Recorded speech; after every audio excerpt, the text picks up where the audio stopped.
jangan sampai ketinggalan. Lebih baik kau mulai dari sekarang. Jangan ragu dan bimbang, kerja keras jangan pantang. Siapa tahu kakek kau jadi bangsawan. Duhai bujang gadis Palembang, gayamu kan selalu dikenang. Asal kau bagus buat Palembang untuk kemajuan kota kita.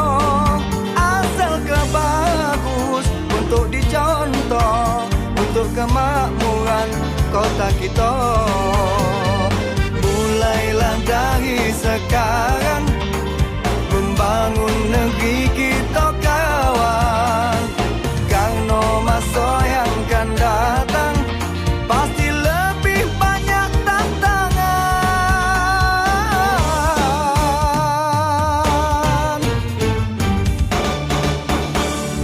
Dari itu payo bagi jolan, tunjuk ke sama wong tua kita.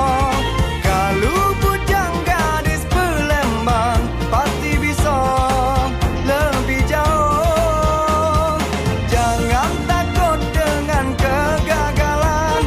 Kegagalan itu pelajaran. Yakin ke sama diri kita. Kalau kita pasti bisa maju.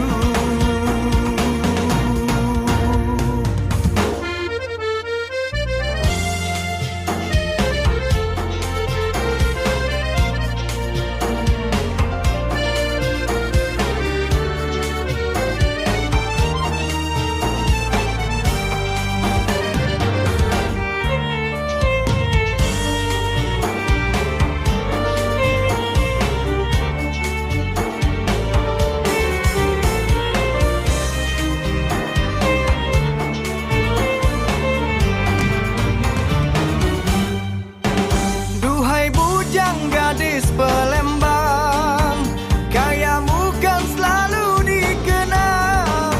Asal kau bagus buat Palembang untuk kemajuan kota kita.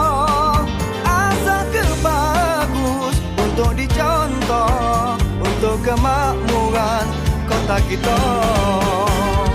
Mulailah dari sekarang membangun negeri kita.